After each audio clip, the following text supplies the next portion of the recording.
We are here at the 2024 40th Annual Dyer Station Day Celebration Tractor Show. There are motors and tractors that range from the years 1900 and onward.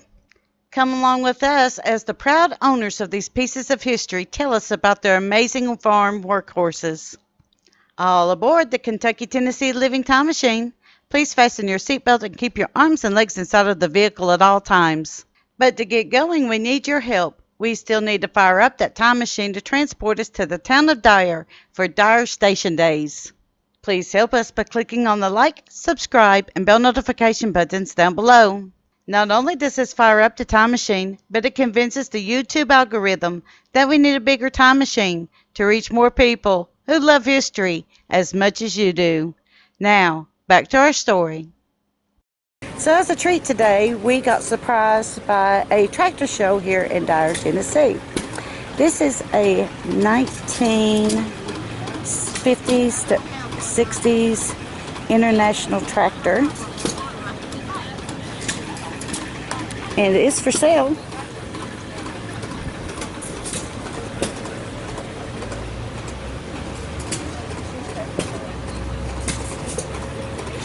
And here we have one that is earlier. It's 1920s, I think. You said this one was 1920s, right? No, this is 40s. 1940s, okay. 1940s, international. Sorry, this is a McCormick Farmall.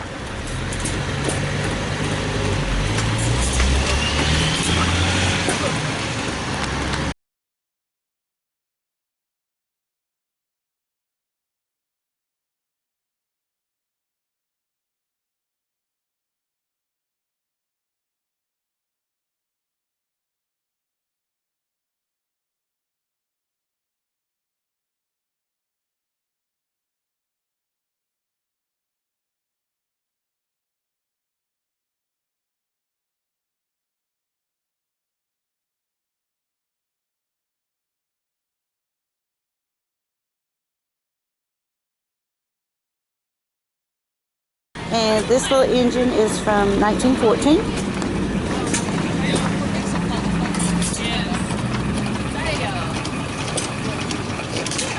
That's a 1914 right there. 1914. And this one will be 1900s. And look, it still runs. Isn't that amazing?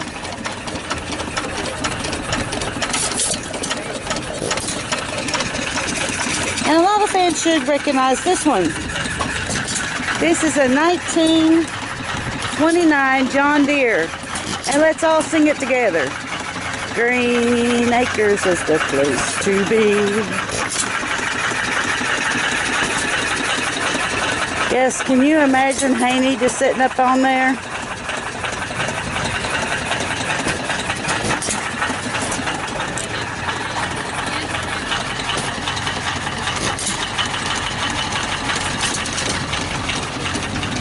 Now the difference between this one and the one that was in the sitcom was this one is sitting on steel wheels, and the one that was driven in Green Acres was on rubber wheels.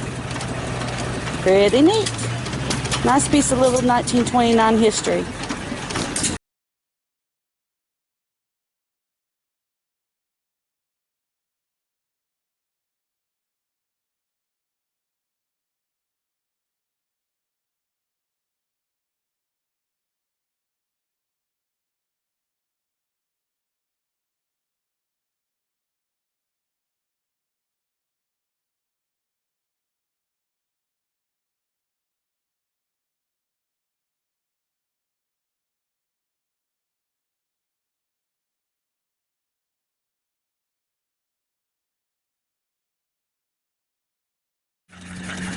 Now this one here is,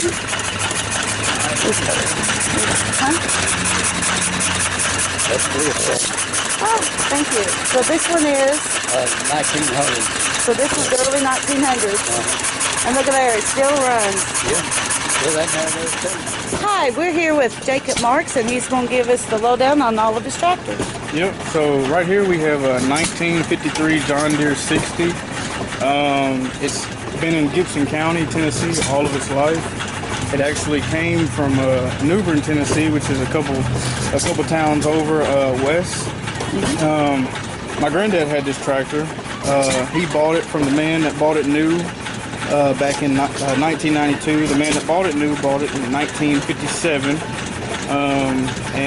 My grandfather actually drove this tractor when he was 8 years old. Wow. He learned how to drive on it and everything, and he used to plow acres upon acres with it. And he bought it in 1992 and had it and used it for a little bit, and then he decided to restore it, and here we are. It actually, from where I live right now, on the other side of Dyer, it actually came from the farm that you came off of. It's a mile up the road, so pretty close to home, and yeah, it's runs like a top and does everything it's supposed to. Wow. And this one? Yeah, this one right here, this is a 1935 John Deere A. This tractor is actually very rare. You don't see many of these because of this right here. Right here you see you got the open fan shaft right here. When the tractor's running, this right here is spinning. And what Deere did back in the day was they left that because they thought it would be easy for maintenance. Right. But when it ended up happening was farmers would come in here and either turn the fuel off and get their hand jammed in there, or it would just have a lot of dust and debris get in there. So it was more trouble than it was. Yes, then it was better. And matter of fact, these are why they're so rare is because Deere recalled almost all of them and had this. See how it's closed right there? Had it closed all the way to here. And only a very few survived, most likely the poor farmers that couldn't take it up there to get recalled. Wow. So this one came from Kenton, Tennessee, which is another town over, and the man that owned this he was best friends with my grandfather. So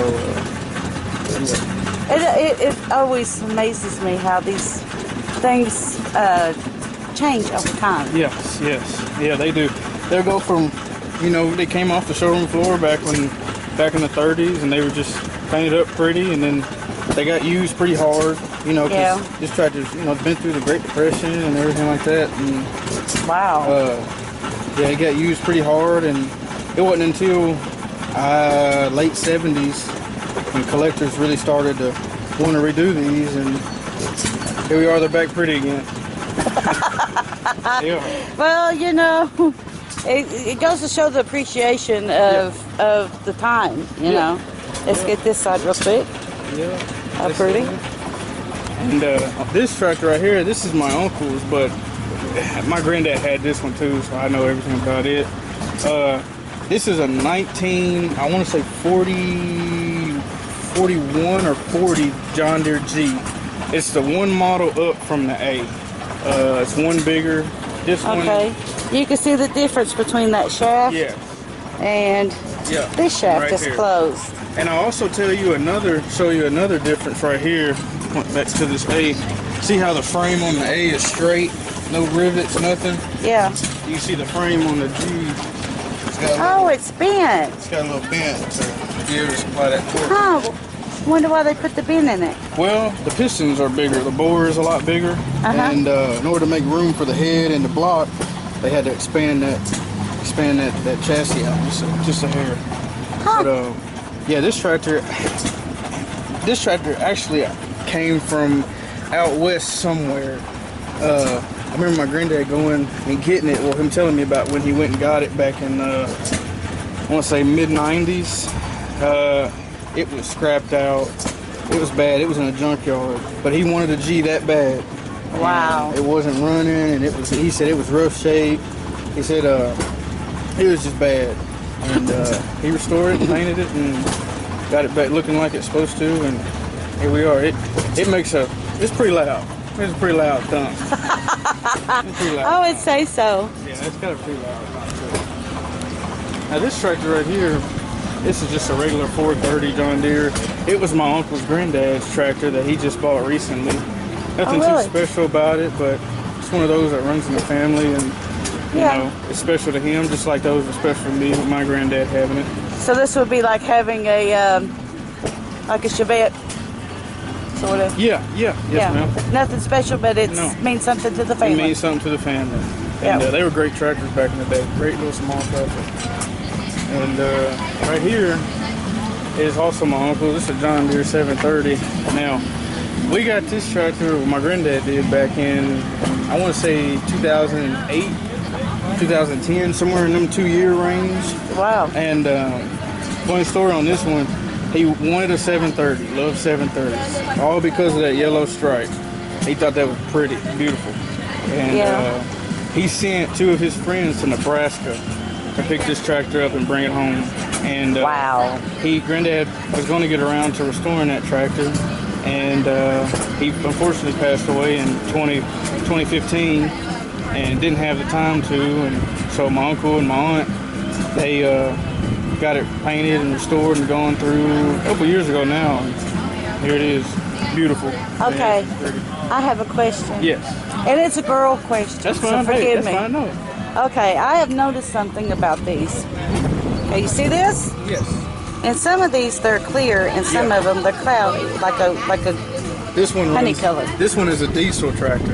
Okay. Those are gas. Oh. So another interesting thing about this tractor. So I'll show you. This tractor back in the day, they didn't have enough compression. Well, it didn't have enough juice in the starters to turn over a diesel motor, right. Especially in cold climates. Right. So what they did is John Deere put a specialized 4-cylinder pony motor on it, and basically to start the engine. So you start on your pony motor, and this is your gas tank. And then when your pony's getting warm, you have 2 levers up there, and you pull both of them back to get your big motor turned over on compression, and give it a little juice, and start your big motor off your pony motor. Well, that absolutely works for like cotton season when you're out in the milk field in January. Yeah, when it's cold and you got to plow. And I know some farmers, what I've heard stories of, they would go out and start that pony motor and let it run for about 5-10 minutes and get it warmed up, go inside and make some coffee, come back out and start up and get ready to start their day. It actually, if you see all these bullets right here, it actually takes the coolant. It shares the same coolant as the big engine. Oh, wow. And that's how it heats the big engine up. It runs through this little pony motor. Right. And while that coolant passes through and heats through that motor, it comes through and heats through it. And it's just one cycle. And it warms up the metal and everything in there, makes it easier to start.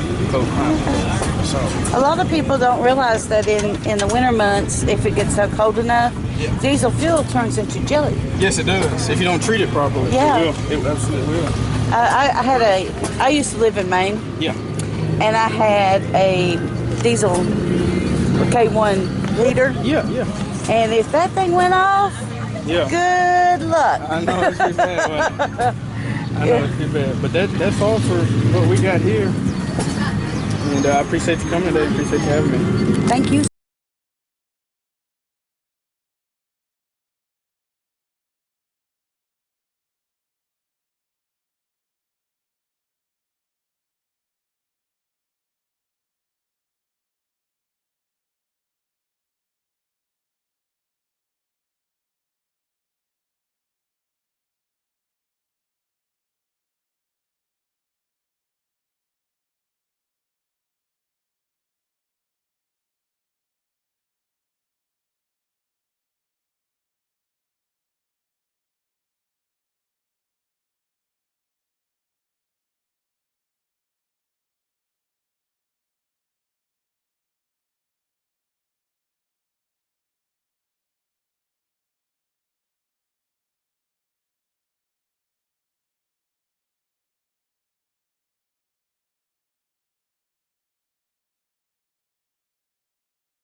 Okay, now we are with Jamie Bell, and he's going to tell us the history of his tractor.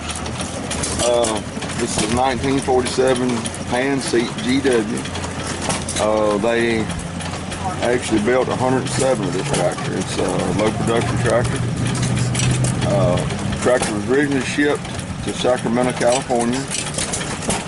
somewhere between 47 and 2004, a friend of ours found this tractor and brought it back to Cookville, Tennessee, and restored it in his collection for several years, and then he sold it at auction in 2014, and it went to Wisconsin and lived till, I think we bought it about 2 years ago. We bought it at auction, brought it back home, back to Tennessee. Half the guys in White Bluff, Tennessee, where we live,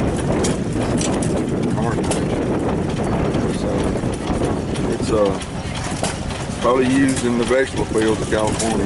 It's probably useful. I don't know that for a fact. And the ship tractor, and a lot of them tractors are used in vegetable.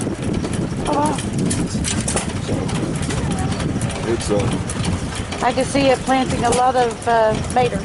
yeah. And they ain't no telling what else. Beans, soybeans, all that stuff. It's the first, as far as the G, this is a G series, and this is the first production, factory production wide front they put under them in 47. And then from 47 to 53 they built the G, and they actually wound up in 53. From 47 on to 53 though, they was wide fronts in production. And then on 47 was the first year they put the G in factory wide front production. Okay. And is this the only tractor that you have, or No, this is the only one we have here. We have several at home. We collect the G's, and we have several G's as far as different styles. I have two more 47s. I have one with one wheel on the front end, and we have like the regular row crop over there, or the regular tricycle. It's got the two wheels on the front end. We have all three variations of the 47 fan seat. Oh wow! And we have some flavors back. We have some further than that. We got 38s and 42 models, and 45s, 47s, and then 40, 48, 49, 50, 51, 52, and 53. Oh wow! These are so neat. I bet they still work. Oh yeah, yeah. My granddaddy farmed with them on up till he quit. Had to retire from farming in 1993, but he was still running these type of tractors then when he quit farming. And I still got his tractors, and I still use them. Mess around. I don't farm, but I still use them just for cutting wood or whatever. Yeah. They still work today just like they used to. Well, I would say that you need to get them out and exercise them. It does them good. Yeah. It's like the human body. You don't exercise it, it falls apart. Exactly right. Tractors the same way. Vehicles, whatever. Tractors the same way. You work them, it don't hurt to work them. So. Yeah. Okay, we are with David and Levi. Hello, guys. Hello. And tell us all about your motors. Well, the first one is a lawnmower. I don't know how to pronounce the name, but it's got a brake extraction motor on it. And I got it in Portland for $100, and it's an infinite run. And I tinkered with it at the Midnight River Show, and I got it to run.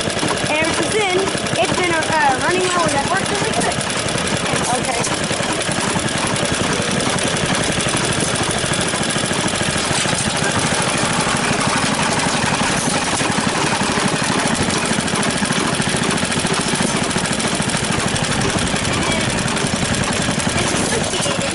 Okay, just a minute.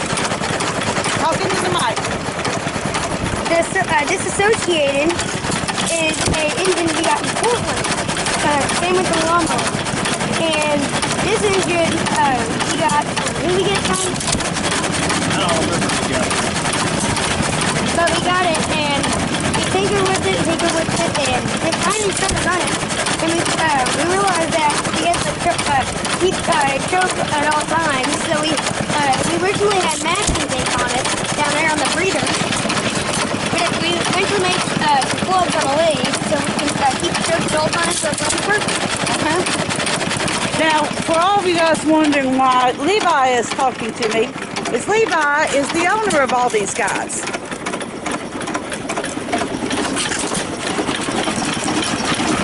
Okay, what about this one, Levi? I honestly don't remember where I got this one from. It's the same with that one. I know I got it in Portland, but this one I just don't remember. But it came with a cracked fuel line, and it wasn't spinning over that good. So we gave it some oil, and we got some new fuel line. And we realized the tank was very, very dirty. It had a lot of dried up gas. Who knows what in there. And then after we cleaned it, tumbled it, and we painted the tank. It wasn't like that before. We painted it with like a galvanized color. It was like a spray tank. And that's when we painted the gas tank, and we put it on and it ran like all the others. Yep. Saw that one too.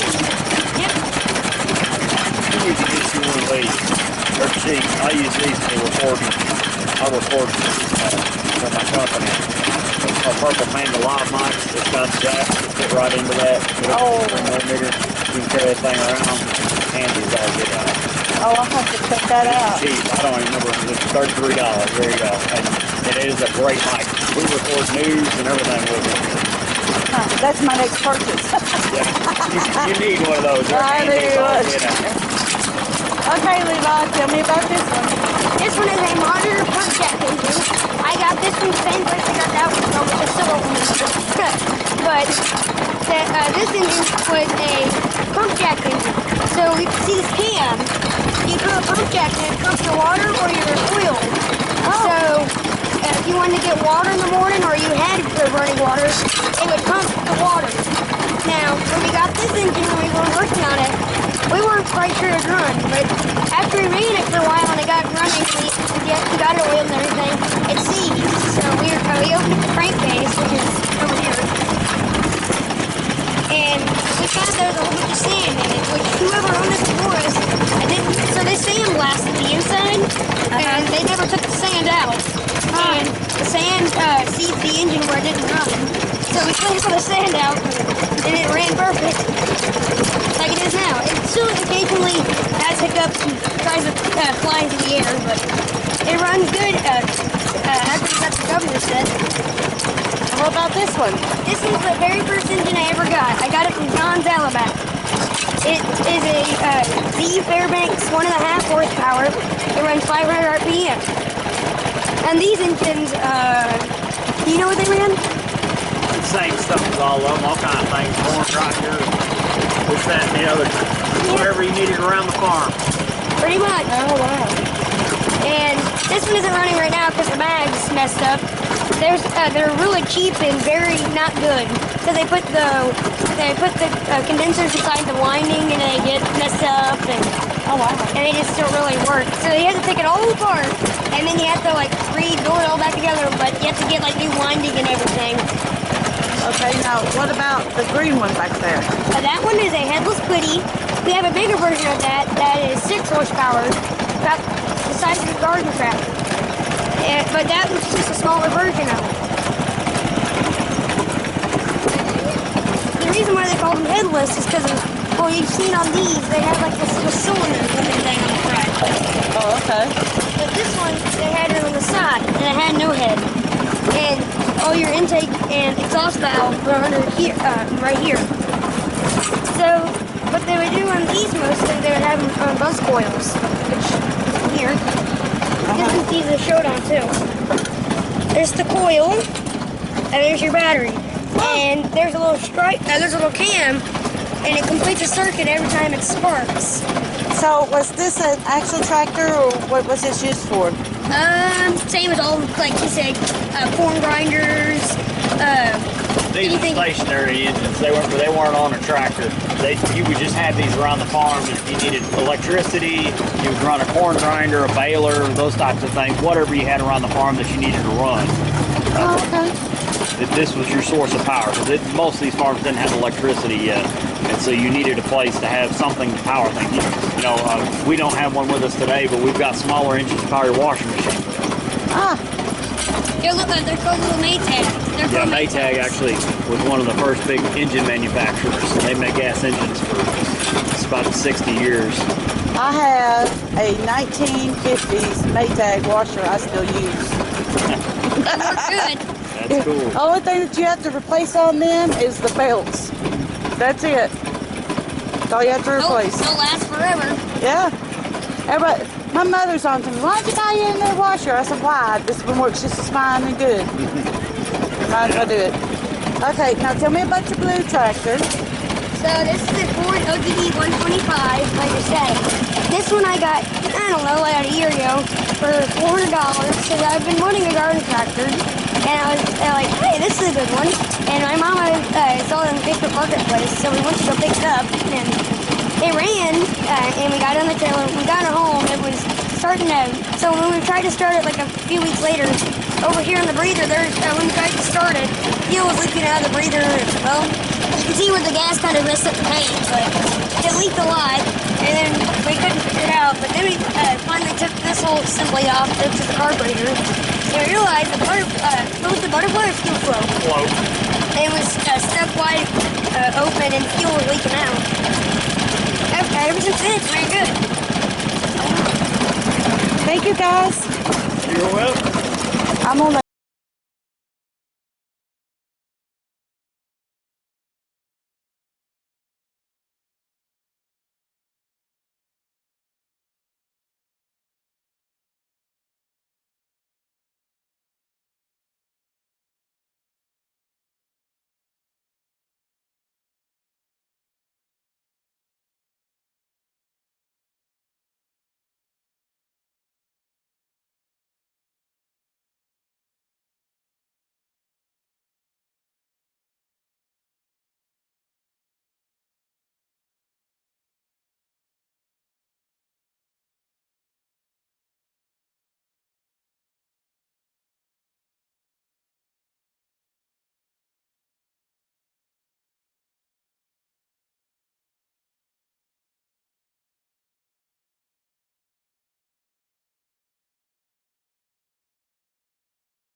Today we are now with Aiden Grooms, and he's going to tell us about his tractor right here. So this is an Alice Chalmers WD with a Fairbanks Morse hit miss engine. It's just like the engines that are on the trailer over there, except it was put on the tractor. So it's got the clutch and the belt pulley that runs the pulley on the tractor, and it's connected to the hand clutch and transmission like that. It was built by Mr. Jim Petty of Benton, Kentucky, and the local tractor club, and he's passed it on to me to hopefully keep it running in the shows. It's a single cylinder, throttle governed engine. Of course, you've got your two big flywheels in your cylinder there. This one's got electric start, or it's got the hand crank, either one. It's pretty easy to start by the crank sometimes, or other times you just use the electric starter, and it's pretty fun. I've been starting to show it more recently. Have you ever used it on the farm? No, with the 7.5 horse engine, it doesn't have much power other than parades and just driving around. So I haven't used it much on the farm. I've got other tractors that I've restored, like a 42 Farm All H, that's what I would use instead of this one. This one's mainly just a driving around a parking lot or a farm or something like that. Oh, okay. I love the color. Well, it's different with the green and the orange. Not something you would expect to see, but they really go together well. They do. You cannot miss this tractor coming down the road. No, and you can hear it about half a mile before you can see it. I bet. It's loud. Okay, let me get this side of it. But this is really nice. And it was all built by Mr. Jim. He did it all himself, designed it himself, and he showed it for many years until he passed it on to me just recently. All right. Well, thank you so much. You're welcome. You mind if I take...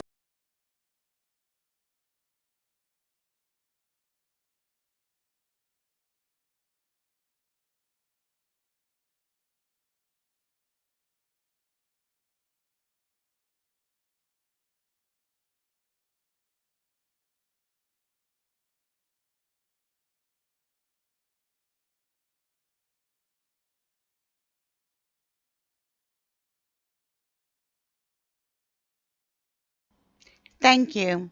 We at Kentucky Tennessee Living would like to thank you for watching our series on the 2024 40th Annual Dyer Station Day celebrations. Don't forget to hit that like button, as the more likes we receive, the more likely YouTube is to suggest our videos to other viewers. Also, to receive notice when we upload a new video, be sure to subscribe and click the bell notification button. We thank you for continuing to support Kentucky Tennessee Living as we are discovering the annual events of Kentucky and Tennessee.